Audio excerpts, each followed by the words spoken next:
Hey there, it's Kathy. I just wanted to let you know that you can listen to History of the 90s early and ad-free on Amazon Music, included with Prime.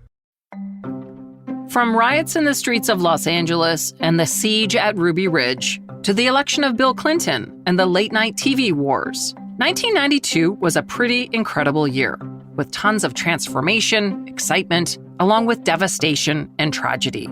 There were seismic changes that continue to reverberate through our lives 30 years later. I'm Kathy Kenzora, and this is History of the 90s, a podcast about a decade that changed the world. In this episode, we're looking back and counting down 10 of the most memorable stories of 1992. In the number 10 spot, Sinead O'Connor speaks the truth.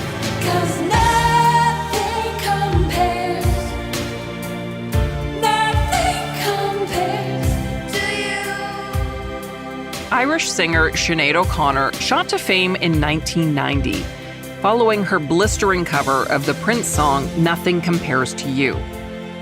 But even before she topped the music charts, Sinead seemed to court controversy. In 1989, she announced her support for the Irish Republican Army before renouncing it a year later. That same year, she refused to perform in New Jersey if the Star-Spangled Banner played before her concert began. And a year later, in 1991, she refused to accept a Grammy Award for Best Alternative Album as a protest against the commercialism of the award show. But the controversy Sinead is known for best happened on October 3rd, 1992, during what would become an infamous performance on Saturday Night Live. As the musical guest on SNL, Sinead O'Connor sang an a cappella version of the Bob Marley song War, with modified lyrics to highlight the plight of children abused by the Catholic Church. And everywhere is war until the ignoble and unhappy regime which holds all of us through child abuse, yeah, child abuse, yeah. At the end of the song, she deviated from her planned performance and tore up a picture of Pope John Paul II, and then looked at the camera and said, "Fight the real enemy." Remember, this was nearly a decade before scandals involving the Catholic Church became front-page news. The audience at the SNL show was silent throughout her performance, but NBC reportedly heard from nearly 1,000 angry callers over the next few days. Just 7 people called NBC to register their support for the singer. Sinead O'Connor paid a heavy price for being ahead of her time and taking this radical stand. She became the target of scorn from the public, as well as other musicians and actors, including Madonna, who told the media, "I think there's a better way to present her ideas rather than ripping up an image that means a lot to other people." Madonna incidentally copied Sinead O'Connor when she appeared on SNL 3 months later in January 93, and ripped up a photo of Joey Buttafuoco. If you don't remember that name, check out the very first episode of History of the 90s. Meanwhile, in 1992, the week after Sinead's protest, SNL guest Joe Pesci devoted his opening monologue to condemning O'Connor. Sounding like the wise guy he often played in movies, Pesci insisted that had he been in charge of the show, he would have given O'Connor such a smack. The Washington Times named her the face of pure hatred, and Frank Sinatra called her one stupid broad. 2 weeks after the SNL episode aired on October 16th, 1992, the outrage against Sinead O'Connor continued when she performed at a Bob Dylan tribute concert in Madison Square Garden. Ladies and gentlemen, Sinead O'Connor.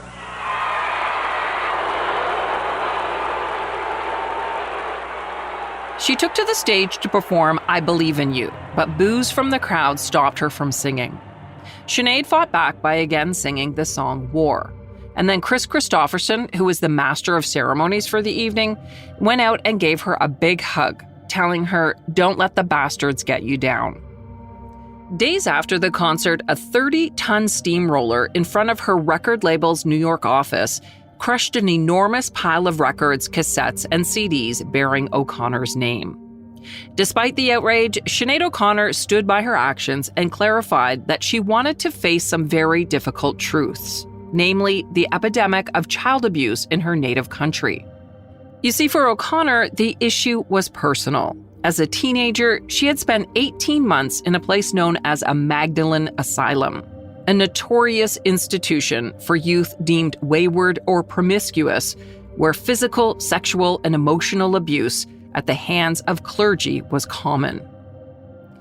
And it turns out O'Connor was light years ahead of us all, at least on the issue of the Catholic Church.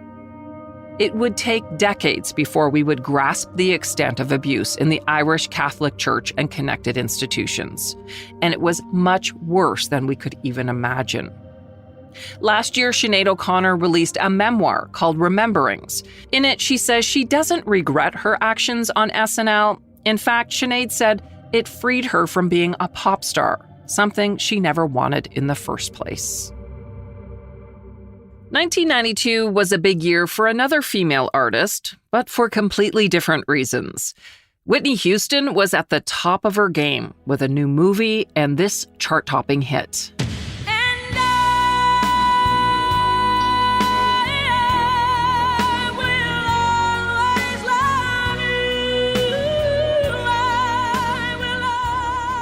Whitney's version of I Will Always Love You was released in early November ahead of her major film debut in The Bodyguard with Kevin Costner, also known as John Dutton, the boss man on Yellowstone.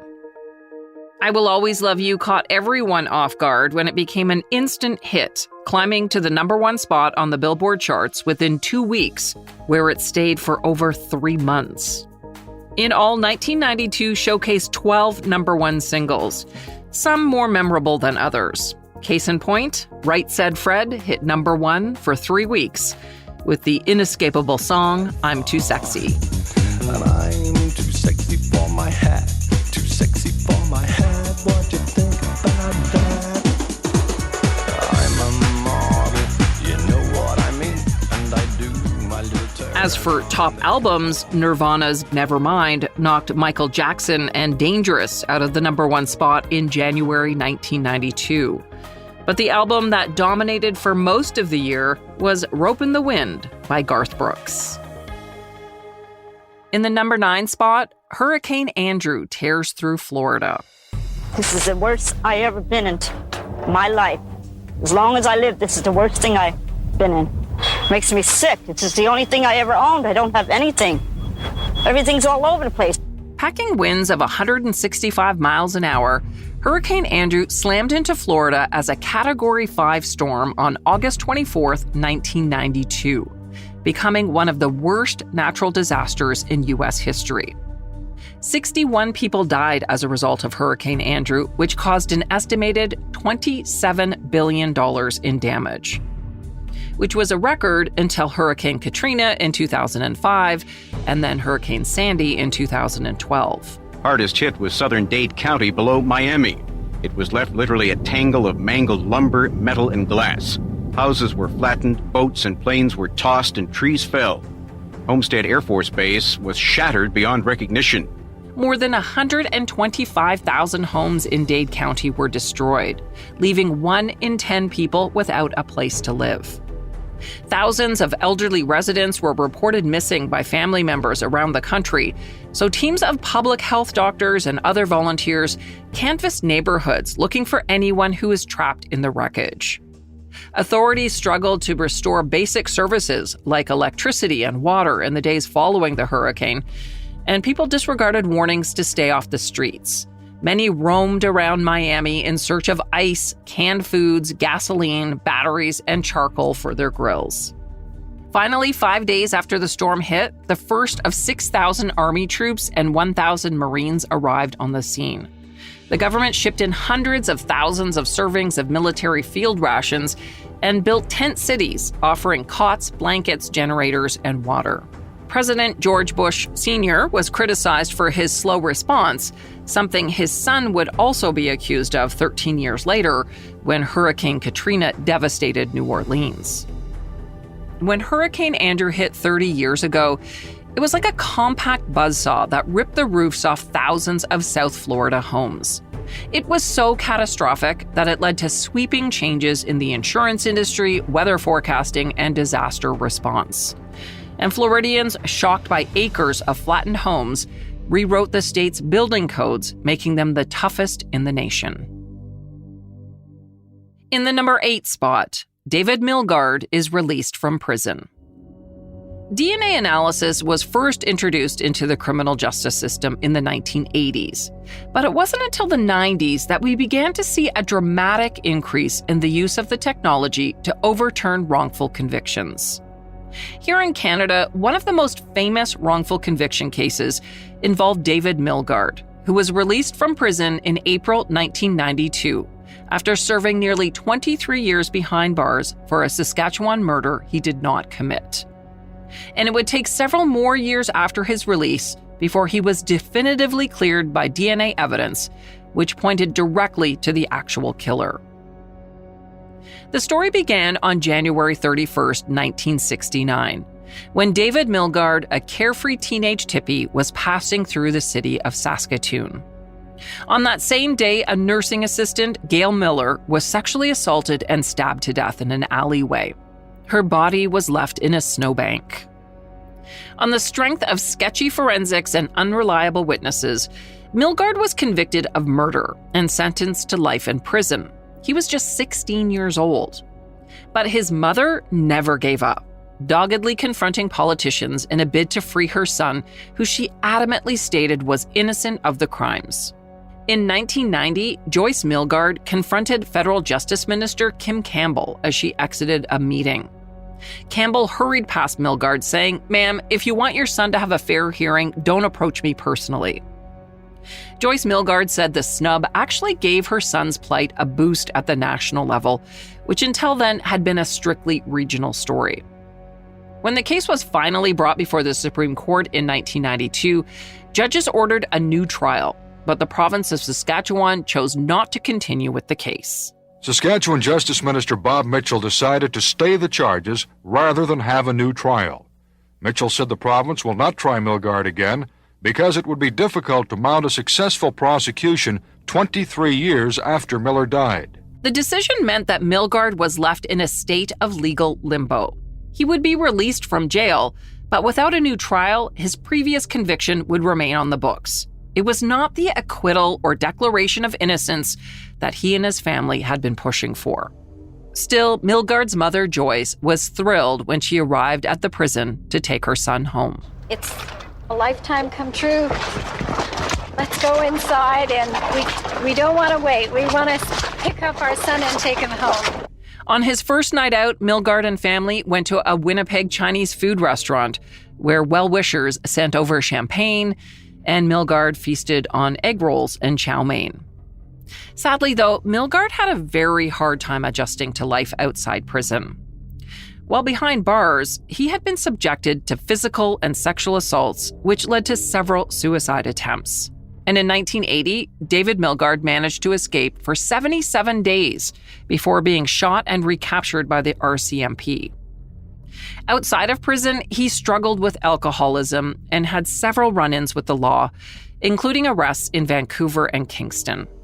Often, these episodes happened because Milgaard had become disoriented when he stopped taking lithium, a treatment for bipolar disorder. Finally, in July 1997, the cloud hanging over David Milgaard's head was lifted when DNA testing proved he was not the killer of Gail Miller. The DNA found on her clothing back in 1969 belonged to convicted serial rapist Larry Fisher, who was already behind bars. He was found guilty in the Miller case and remained behind bars until his death in 2015. Milgaard was eventually compensated $10 million from the federal and provincial governments. Currently, he lives in Alberta and works as a community support worker. His case became known as one of the most infamous wrongful convictions in the Canadian criminal justice system, and today it's studied in law classes around the country. It was also immortalized in a song by the Tragically Hip, one of Canada's greatest bands. Before he died, singer Gord Downie said the song Wheat Kings from their third album, Fully Completely, is about Milgaard's mother Joyce and her absolute faith in her son's innocence. Late breaking story on the CBC. A nation whispers we always knew that he'd go free. They add you can't be fond of living in the past. If you are, then there's no way that you're gonna last. We kings and pretty things. In 1993, Milgaard took a trip to meet the tragically hip, where he shook hands with Gord Downie and stood in the crowd at a concert as the band dedicated Wheat Kings to him. Another thing Canadians celebrated in 1992 was the first World Series win by the Toronto Blue Jays. That year, they beat the Atlanta Braves 4-2, becoming the first non-American team to win the World Series. In Game 6 in Atlanta, the Jays' Dave Winfield doubled home 2 runs in the top of the 11th, and Mike Timlin picked up the final out in the bottom of the inning to secure the 1992 title. The iconic win was punctuated by outfielder Joe Carter, who started the game at first base, squeezing the final out and leaping into the air to begin the celebration. The series is also remembered for a flag fiasco. Prior to the second game of the series, the U.S. Marine Corps Color Guard flew the Canadian flag upside down during the anthem, nearly causing an international incident. Well, actually, not really. Canadians are way too polite for that. At the 1992 Super Bowl, Washington overwhelmed Buffalo's heralded quarterback Jim Kelly and running back Thurman Thomas, beating the Bills 37-24. Absolute frustration undid the Bills when Thomas couldn't find his helmet for the first 2 plays of the game. It was eventually found under the team bench. It was the third of 4 consecutive Super Bowl losing appearances for the Bills, and what many thought was the Bills' curse. 30 years later, fans are still waiting for that win, and maybe they'll get it this year. In other sports in 1992, the Stanley Cup was won by the Pittsburgh Penguins, led by Mario Lemieux. They swept the Chicago Blackhawks 4-0, and the Chicago Bulls captured their second straight NBA title by beating the Portland Trail Blazers 4-2. In the number 7 spot, the Teflon Don goes to jail. On June 23, 1992, the swaggering, tough-talking leader of the Gambino crime family was sentenced to life in prison with no chance of parole. Don Gotti earned the nickname the Teflon Don after escaping unscathed from 3 high-profile trials between 1985 and 1990. But the law finally caught up to him in 1992, when he was found guilty in connection with the assassination of mob boss Paul Castellano and his bodyguard outside a Manhattan steakhouse back in December 1985.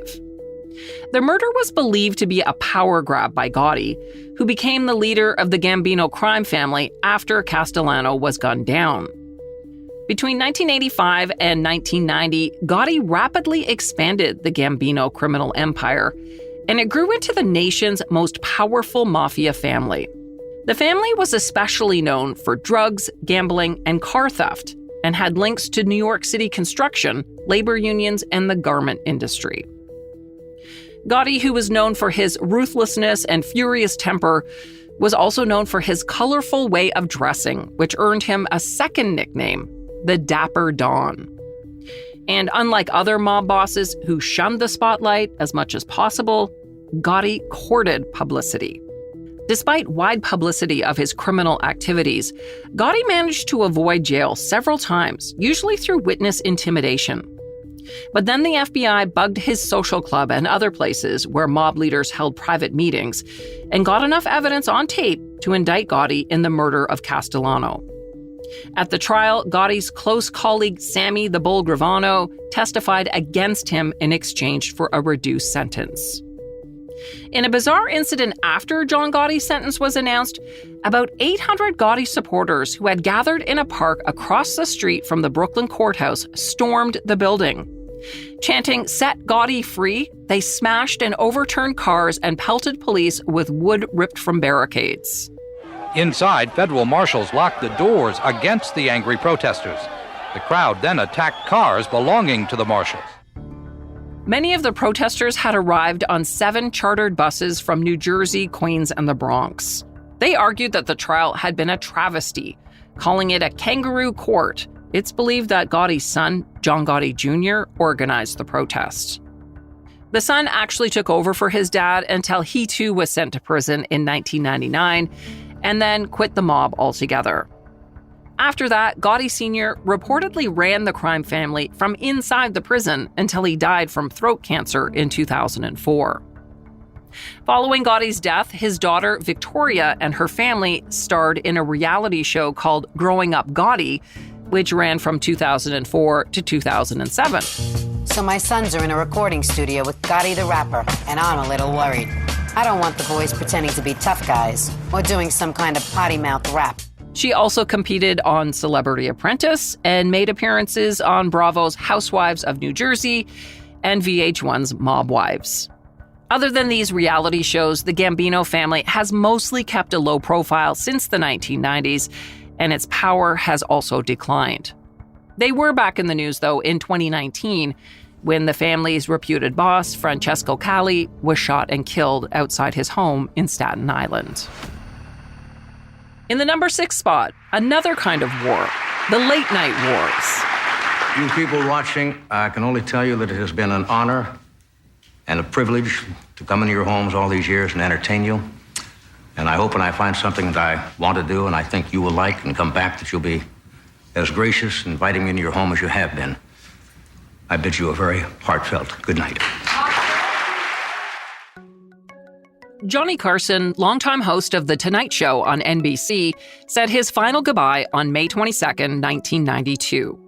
Prior to his retirement, there had been wide speculation that David Letterman, the host of his own highly successful show on NBC, would step into Carson's shoes. But instead, Jay Leno got the job, setting off the late-night wars.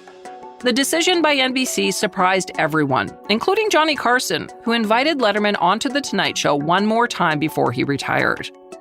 Carson asked Letterman, "How pissed are you?" Letterman claimed he wasn't mad at anyone, but the next year he bolted from NBC to launch The Late Show on CBS, which put him in direct competition with Leno. Leno routinely beat Letterman in the ratings for the vast majority of the time they went head-to-head. But Letterman was always considered a critical darling and an innovator. According to a Letterman biography, one of the most meaningful signs of success was Carson's cameo appearance on The Late Show 2 years later. Carson, who died in January 2005, never appeared on Leno's show. While others certainly entered the network late-night fray during the 90s, including Arsenio Hall, no one could really compete with Letterman and Leno. And the main conversation was always about which of the two were on top. David Letterman and Jay Leno had actually come up together in the LA comedy scene in the 1970s. And when Letterman made his way to television, Leno was a frequent guest on his groundbreaking late-night show. After Leno took over as host of The Tonight Show, their friendship never really recovered. But it did appear to thaw when they appeared in a Super Bowl commercial with Oprah in 2010. This is the worst Super Bowl party ever. Now, Dave, be nice. Oh, he's just saying that because I'm here. Oh, he's just saying that because I'm here. In a recent appearance on Marc Maron's podcast, Letterman insisted Leno was the funniest person he knew, but their problems were the result of Leno's deep insecurity. The infamous late-night wars of the 1990s briefly resurfaced in 2010 when Conan O'Brien was given The Tonight Show, only to have it basically taken away from him a few months later. Leno came back for another 4 years and then permanently retired in 2014. Letterman retired the next year after a 33-year career, making him the longest-running host in late-night talk show history and the ultimate winner of the late-night wars. I should mention The Tonight Show with Johnny Carson won the Emmy for Outstanding Variety, Music, or Comedy Program in 1992, which surprisingly is the only Emmy the show won while Johnny Carson was hosting. Other Emmys in 1992 went to Murphy Brown and Northern Exposure, as well as Craig T. Nelson for his role on the sitcom Coach, and Dana Delaney for her portrayal of Nurse Colleen McMurphy on China Beach. And now, your host for the 64th Academy Awards presentation, Mr. Billy Crystal. At the 1992 Academy Awards, Billy Crystal surprised the audience when at the beginning of the show he was rolled out on a dolly dressed as Hannibal Lecter. The serial killer hungry for humans was all the talk that year thanks to the smash hit movie The Silence of the Lambs, starring Anthony Hopkins and Jodie Foster. Both actors won Oscars for their roles, as did the movie's director, Jonathan Demme. Silence of the Lambs completed the sweep by taking home Best Picture. Other contenders that year included Disney's Beauty and the Beast, Bugsy, JFK, and The Prince of Tides. Number 5, the Westry Mine Explosion. Just before 5:30 a.m. on May 9th, 1992, a blue-gray flash lit up the pre-dawn sky in the small town of Plymouth, Nova Scotia, 2 hours northeast of Halifax. Homes shuddered as a shockwave rumbled through the ground. But it wasn't an earthquake. It was a massive explosion far beneath the town in a coal mine. Deep underground, a sudden gush of methane gas had escaped and burst into flames. And within seconds, a huge fireball raced through the Westry coal mine, stirring up coal dust that exploded in a thundering blast. There were 26 men underground at the time of the explosion. And over the next 6 days, a frantic search for survivors gripped the small town and the nation, with mine officials providing very little information about how things were progressing. I would have to say that we're at a critical point in the mine rescue activities with respect to the working areas and the people in them.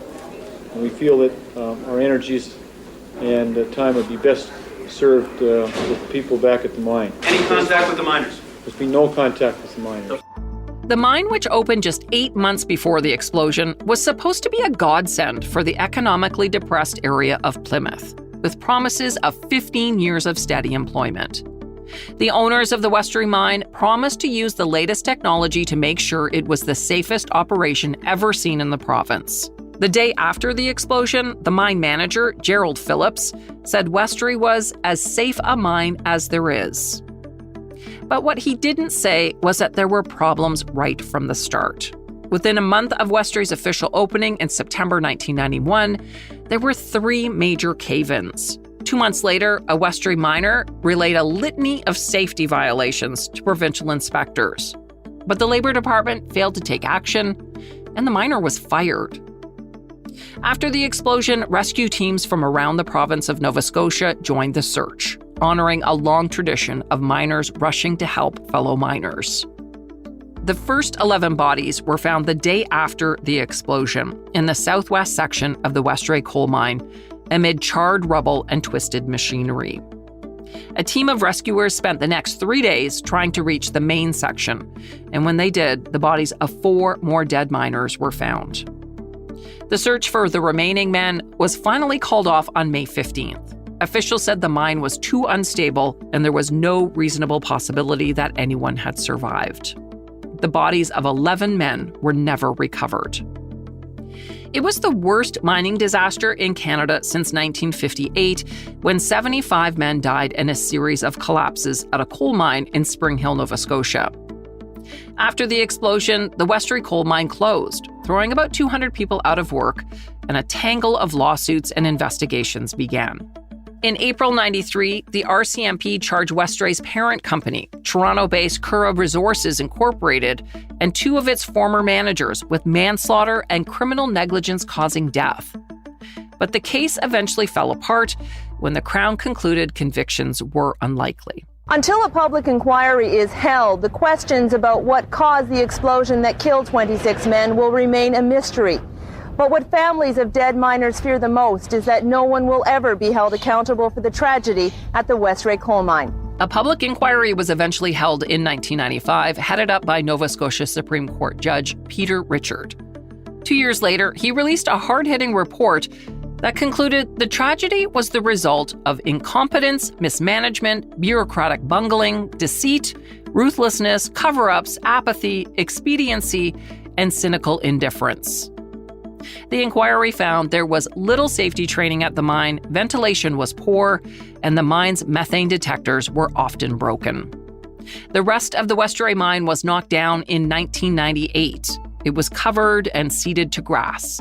The 11 remaining miners whose bodies were never recovered were entombed underground for eternity. Number 4, the creation of NAFTA. Good luck to all of you now in the future. God bless you. On December 17, 1992, the leaders of Mexico, Canada, and the United States signed the North American Free Trade Agreement at separate ceremonies in their respective capitals. The groundbreaking and controversial agreement created the world's largest free trade zone by extending the 1989 Free Trade Agreement between Canada and the U.S. to include Mexico. NAFTA gradually eliminated most import taxes and other trade barriers on products and services passing between the three countries.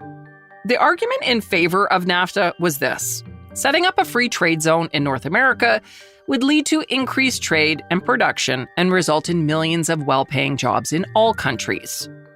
Those against NAFTA worried that low wages in Mexico would attract U.S. and Canadian manufacturing companies to shift operations south, leading to a massive loss of jobs.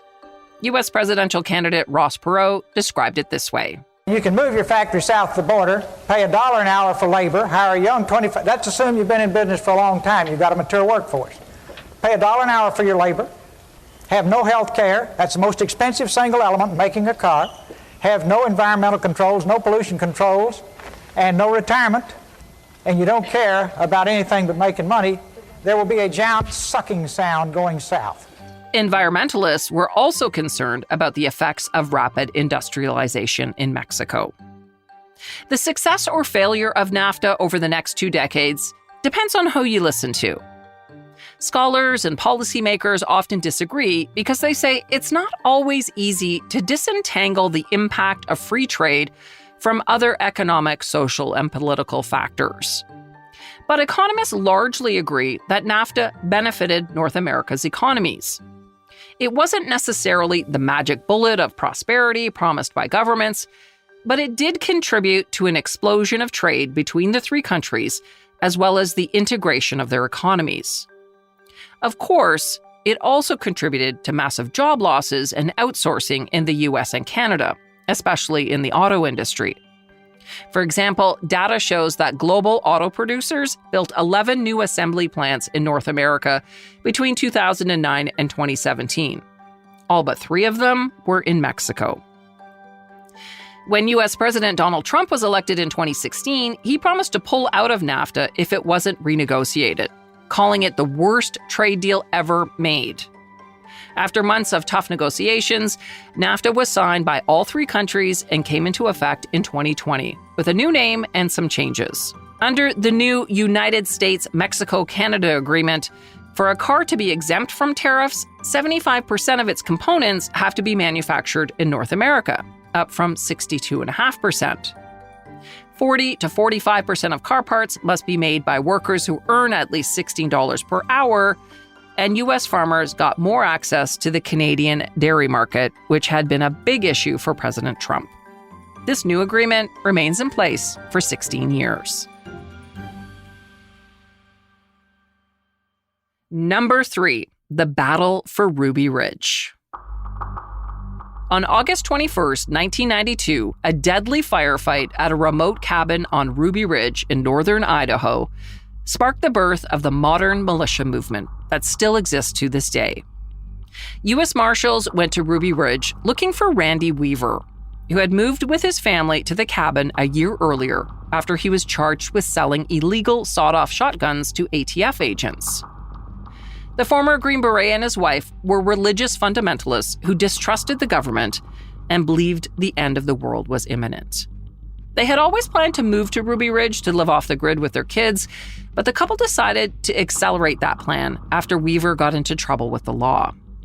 On the morning of August 21st, 1992, U.S. Marshals planned to ambush Weaver and arrest him.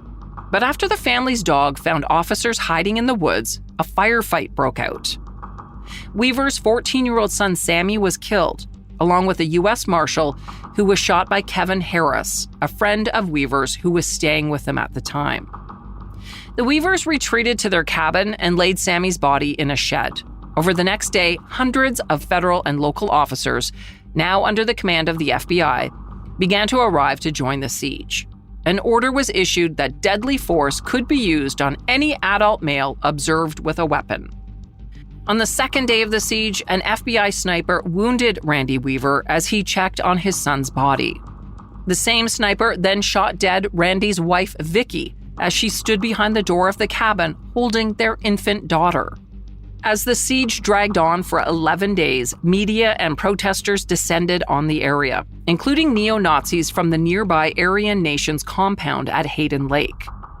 Other far-right groups poured in from all over the country to stand against what they saw as the persecution of an innocent family by a tyrannical federal government.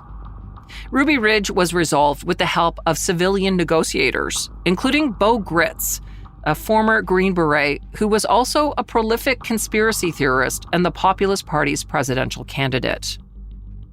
Weaver and Harris were charged with a host of crimes, including murder, conspiracy, and assault. An Idaho jury acquitted Harris of all charges. Weaver was convicted of failing to appear for the original firearms charge.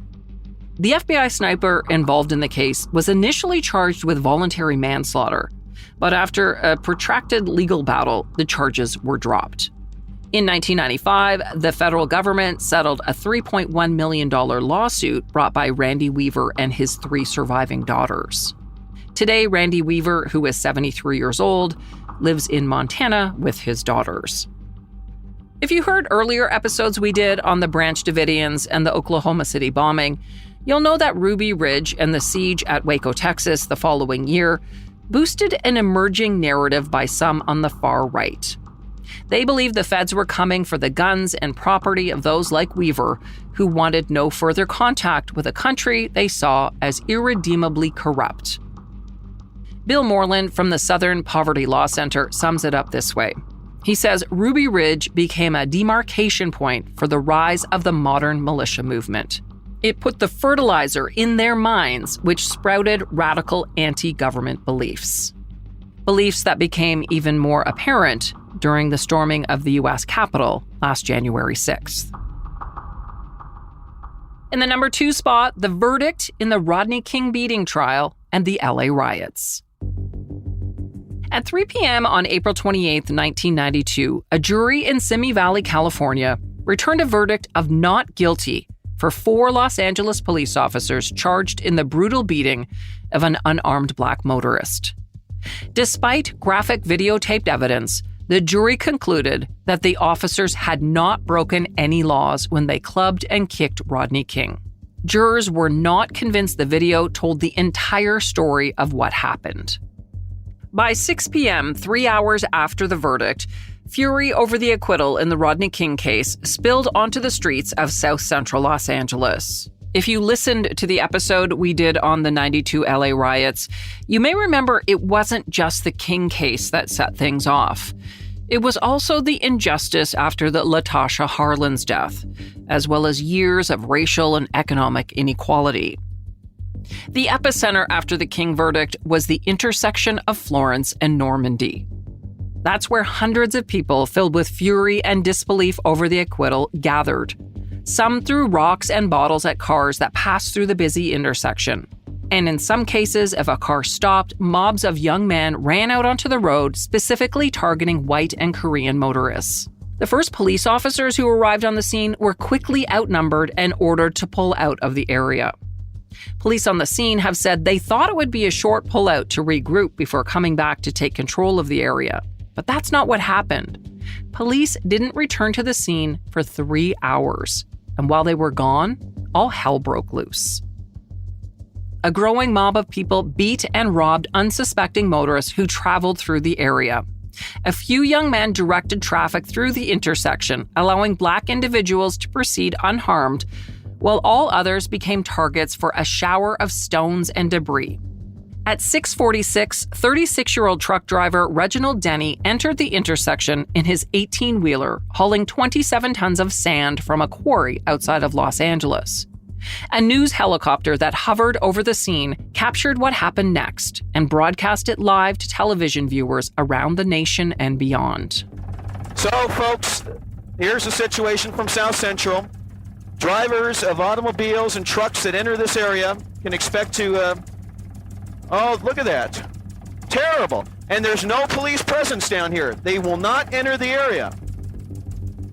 As Denny slowly entered the intersection, a young man had yanked open the door of his cab, allowing others to pull the slightly built truck driver onto the street. Another man held Denny's head down with his foot while someone else kicked him in the stomach. And someone grabbed a 5-pound piece of medical equipment that had been removed from the truck and hurled it at Denny's head, and then hit him 3 times with a claw hammer. The most damaging blow was when someone hurled a slab of concrete at Denny's head, hitting him on the right temple. The whole time, not a single police officer was in sight. Eventually, Denny was rescued by 4 people who emerged from the crowd and drove him and his 18-wheeler to safety.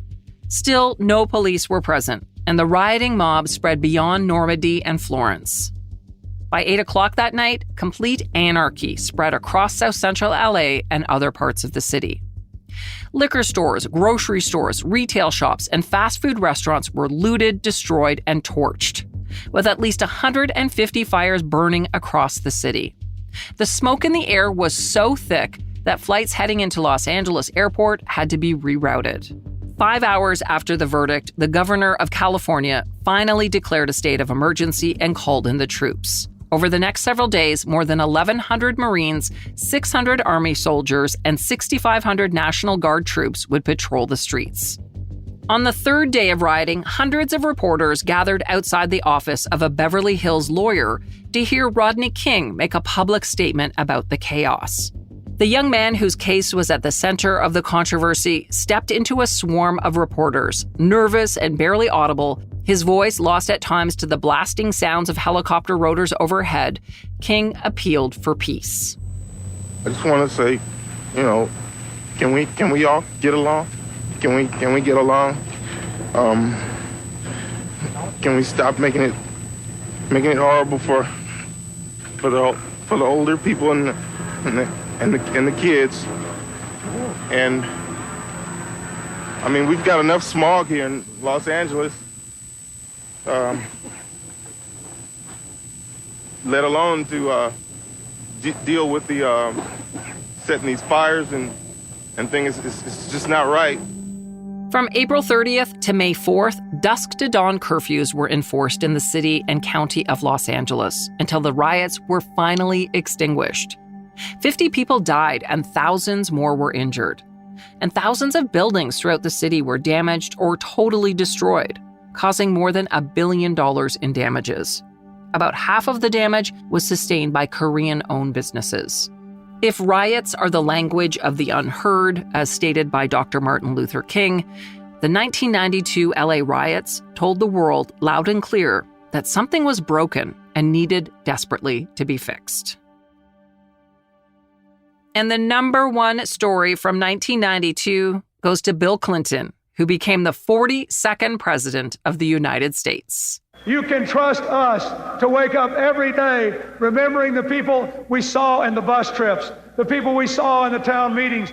All of them together are saying, we want our future back, and I intend to help give it to you. On November 4th, 1992, Bill Clinton defeated incumbent President George H.W. Bush and broke a 12-year Republican hold on the White House. Clinton turfed Bush out of office after just one term, mainly because he had broken his celebrated campaign promise not to raise taxes, and because the national economy was deep in a recession. The win by 46-year-old Clinton and the Democrats came following a grueling campaign that almost went off the rails early on because of a couple of high-profile controversies. In January 1992, scandal erupted when the Star tabloid released a cover story claiming Clinton had a 12-year relationship with acquaintance Jennifer Flowers. In response, Bill Clinton and his wife Hillary appeared on 60 Minutes to present their side of the story. Clinton denied having an affair with Flowers, but admitted their marriage has had some problems in the past. I think most Americans would agree that it's very admirable that you have stayed together, that you've worked your problems out, that you seem to have reached some sort of an understanding and an arrangement. Wait a minute. Wait a minute. You're looking at two people who love each other. This is not an arrangement or an understanding. This is a marriage. That's a very different thing. You know, I'm not sitting here as some little woman standing by my man like Tammy Wynette. I'm sitting here because I love him, and I respect him, and I honor what he's been through and what we've been through together. And you know, if that's not enough for people, then heck, don't vote for him. The next month, the Clinton campaign faced a new challenge when the Wall Street Journal claimed that during the Vietnam War, Clinton manipulated the system to avoid the draft. In response, Clinton said that he did not dodge the draft and did nothing wrong. But the next week, on Nightline, Ted Koppel read a letter written in 1969 by Clinton to the colonel in charge of the University of Arkansas ROTC program. In it, Clinton thanked the colonel for saving him from the draft and outlined his beliefs about the war. But the man known as the comeback kid managed to turn the narrative around by portraying himself as a hard-working family man. Clinton stayed focused on what he often called the forgotten middle class and the economy, which was underscored by his chief strategist, James Carville, who came up with the concise slogan, "It's the economy, stupid." Bill Clinton, the third youngest president in history and the first baby boomer to be elected, also aggressively went after the younger vote. Who could forget his groundbreaking appearance on the Arsenio Hall show, where Clinton appeared in dark sunglasses, playing Heartbreak Hotel on his tenor saxophone.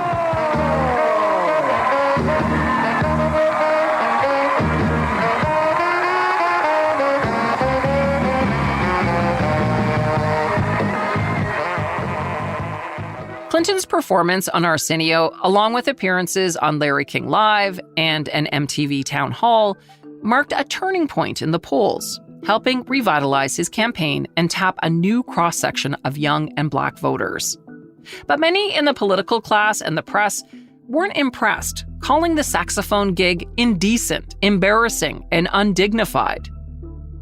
Clinton was also aided by the surprisingly successful third-party campaign of Texas billionaire Ross Perot, who siphoned off a significant portion of the Republican vote from President Bush. As an independent candidate, Perot shook the political rafters when he secured nearly 19% of the vote, the highest percentage of any third-party candidate in a U.S. presidential election in 80 years. He set the stage for a new kind of populist candidate, operating outside of the usual political machine. Perot spoke directly to voters through hokey TV infomercials like this one, called Chicken Feathers, Deep Voodoo, and the American Dream, which criticized Clinton's economic policies as governor of Arkansas. 1 out of 5 jobs in the last 12 years created in Arkansas has been created in the poultry business. Now, this is not an industry of tomorrow. This is honest work. It is hard work. The people that do it are world-class people. But if we decide to take this level of business-creating capability nationwide, we'll all be plucking chickens for a living. Despite Perot's criticism, President Clinton went on to oversee the United States' longest peacetime economic expansion. But that, of course, was overshadowed by his impeachment in 1998. A topic we plan to cover on History of the 90s in the upcoming year. So make sure you continue to join me as we look back at the best and worst of a decade that is still impacting us today. This episode was written and hosted by me, Kathy Kenzora. Our producer is Dila Velasquez, and audio production and sound design was by Rob Johnston. See you next time for more History of the 90s.